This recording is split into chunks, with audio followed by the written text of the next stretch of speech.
les jours, 13h, 13h30, Move Express.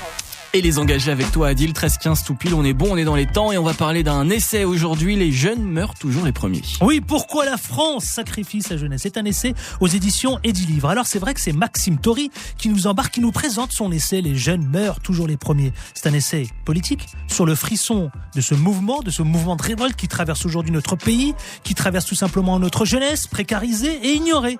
Et il répond à cette première question, Maxime Tory.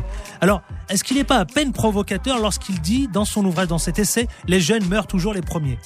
Oui, l'idée c'était de provoquer une réaction face à une situation qui se dégrade de jour en jour pour la jeunesse. 25% des jeunes actifs qui sont au chômage ou 30% des jeunes qui votent Front National, ce n'est pas une fatalité, il faut réagir. Et donc c'est ça la jeunesse révoltée aujourd'hui, la loi El Khomri, la génération Bataclan, le chômage? C'est ça, t'as tout dit, mais en même temps, voici ce que répond Maxime Tory. C'est une jeunesse qui est désenchantée et qui est prête pour la révolte, oui. Alors aujourd'hui, il y a une solution très simple, c'est de faire des réformes. Depuis des années, on refuse de faire des réformes, et si on refuse de faire des avancées pour la jeunesse, on aura la révolte.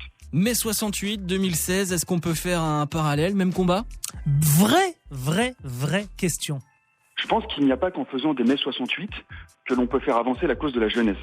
Mais si on refuse de changer, si on refuse de voir la réalité en face, il ne faudra pas s'étonner si ça arrive. Alors aujourd'hui, la jeunesse n'est pas la même qu'en mai 68.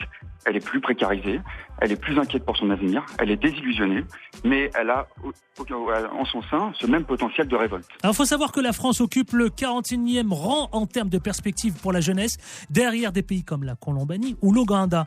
C'est la conclusion terrible du think tank Youth Economics. Alors c'est vrai, on peut se poser des questions. Être jeune en France aujourd'hui, c'est galérer pour obtenir un contrat stable. Être jeune en France aujourd'hui, c'est avoir une classe politique qui ne nous représente pas et qui ne se renouvelle pas. Aujourd'hui, le personnel politique de France, c'est papy fait de la résistance. On a seulement 2% des sénateurs qui ont moins de 40 ans.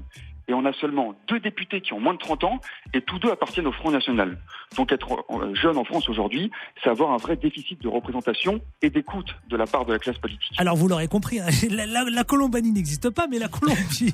mais au moins ça fait marrer, c'est pas mal en tout cas. Oui, il a tout dit. C'est vrai qu'être jeune aujourd'hui, ça devient compliqué, et puis surtout, être heurté à une véritable crise économique. Finalement, quel message doivons-nous tous retenir ? Je veux leur dire qu'ils ont raison d'être en colère, mais qu'il y a de la place pour une troisième voie entre les excès de nuit debout et l'immobilisme actuel. Il faut des réformes radicales, il faut un renouvellement du personnel politique, mais on peut trouver cette troisième voie.